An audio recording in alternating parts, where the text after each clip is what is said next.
got to jump into the news. We got spring football going on right now. Not the most interesting thing for a lot of programs because you're technically kind of just trying out your new talent. You're getting people, you're getting the rubbing the rust off, getting the dust and cobwebs off, getting ready for fall. But our boy Deion could not help himself and made headlines saying that he was interested in playing another school. He while everyone else is canceling games and getting rid of their spring game, Deion's like, "Hey, I'm prime time. Let's make this prime time. Let's kick it up a nickel. I want to invite another program out here." And without hesitation, Syracuse's Fran Brown was like, "Hey, we can come out to Boulder in 3 days and be there for 3 days. It's your call, prime time. We all call prime time." What do you think of Deion shooting his shot and trying to get another program to play him during the spring? I mean, look, this is what people who come from the professional sports world are going to do. Because, I Yeah. mean, look, anybody who watched Hard Knocks, even before Hard Knocks came out, there were always split training camps where in, fall practice, you would see different NFL teams work out alongside each other and scrimmage each other. Yeah. So why not have it happen in college? Now, if there were NCAA guidelines, withholding that before that are somehow relaxed, or if he's just doing it for headlines to say like, hey, this may be illegal for now, but we'd like to see if there's enough interest out there to make a change and make this happen. Why not? I mean, I think if you look at like outdated NCAA regulations that are out there, maybe this was kind of like a cost thing, because if you're looking like, Yeah. 40, 50 years ago in the, outdated days of NCAA football, you had your own private training camp and you really didn't tell anybody what was going on, and you weren't going to just pick up everybody and leave. I mean, look, I think the equivalent of this, or something that's like probably the closest thing in the ballpark, was Michigan with Jim Harbaugh a few years ago, where they used to go overseas and do like a week long or 2 week long training camp in a different country. So he used to take Michigan on the road and take them to like Oh, yeah, Italy I and remember France, that.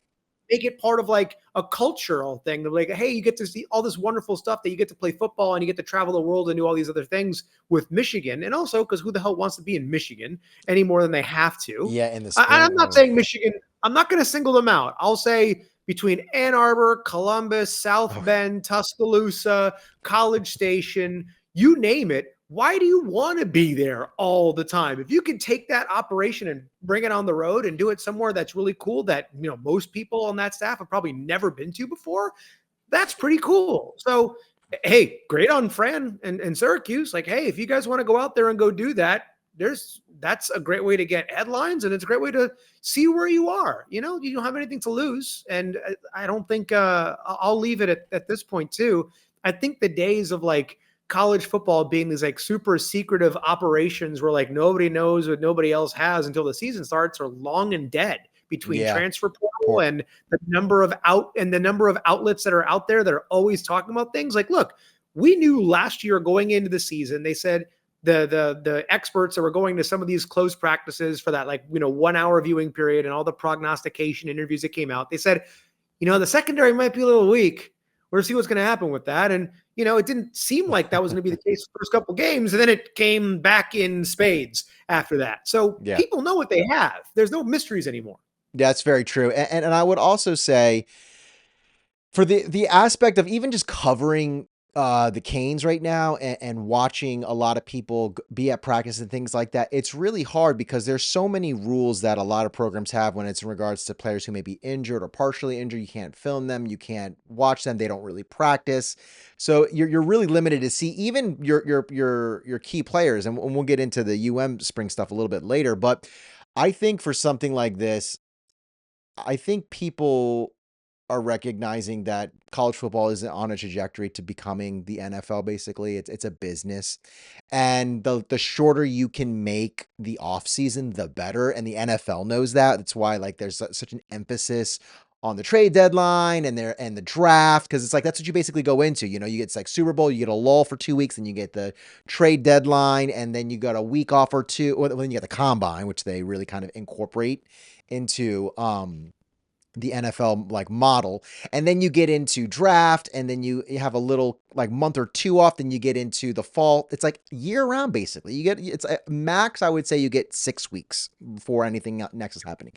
College football wasn't like that. And college football for a long time has been like, come January 1st until you get to August, it's pretty much dead.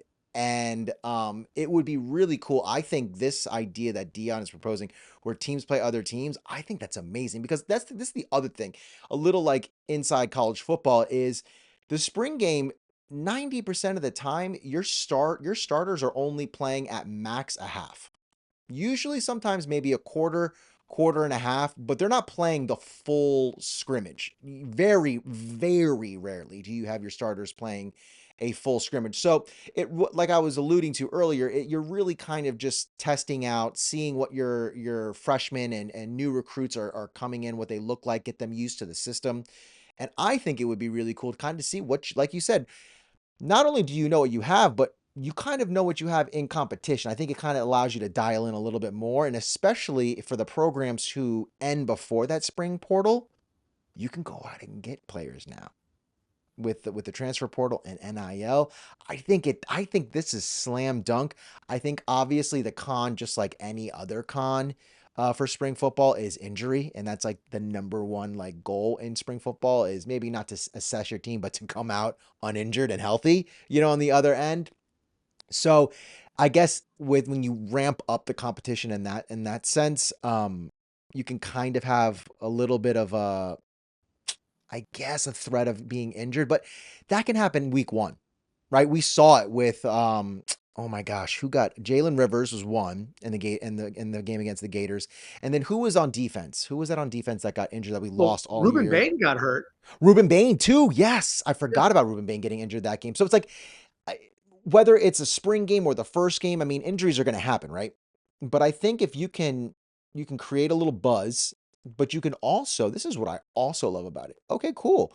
Well, the second half of the scrimmage, we're going to see our second team go against your second team. What do our backups look like? I think that really will give you a taste of what this next season will look like because again, we talked about it all last season. The decline of the SEC was directly impacted by depth, right? Like we saw week after week, you could just see the teams that were notoriously dominant were not as dominant this year because they didn't have that depth. So if you can kind of gauge your depth and say, okay, well, what are we looking like? Oh, there's a steep drop off. Okay, well, maybe we go get a guy who, he's not quite a starter at another school, but we can make him a backup and a glorified backup, almost like a 1B starter, and have him ready in the wing so that when we can keep that fresh rotation going. Absolutely. I mean, it all makes perfect sense. And what do you think? What do you think are your cons besides? Do you think there's any other cons besides the injuries to having a I spring mean, game with against the team? and the only thing about that too is like, let's say, if anything, you kind of justify the injuries a little bit more because imagine how bad it would feel like if you're one of your own teammates and you happen to get injured during the spring game against your own team versus getting injured against other competition. Like, if anything, it kind of helps justify some of those preseason injuries if it happens to take place, which nobody ever wishes for. But I mean, like anything else, it might be something that needs to be ironed out and regulated a little bit in the sense of like, okay, these are two different conference teams. Whose officials are coming to that training camp? Are you going to Oh, bring that's a great both point. conferences officials to playing camp? That would be great. I'd love to. It would be a great. Here's the problem: you might actually ruin your recruiting if you're Syracuse or if you're any other team that's doing that. Because if you got both Big 12 officials and ACC officials there, and one clearly sucks, and that's clearly going to be the ACC's, you know how bad that league is. Now, if you're the ACC, you may have an opportunity here to say something like, go learn from some other conferences officials so we can get these calls kind of consistent across the board, because as of right now, the league you play in dictates the style that you play in. If you can get, this might be a great opportunity to help level that field in officiating across the board by picking up and having them interact with each other too. And hey, maybe instead of the teammates and the other, the different players fighting each other on the field, maybe the refs will start fighting each other in playing camp. That'd be great. I'd we pay could for that. we could do it like the Red River rivalry and just like split it at the 50-yard line. And on this side are all ACC officials, and on this side are all Big 12 officials. So once you cross the 50, you get the opposing teams like officials, or you get your own officials. That actually would probably be better once you whatever direction you're going in. You're like, all we gotta do is cross the 50, we get our officials.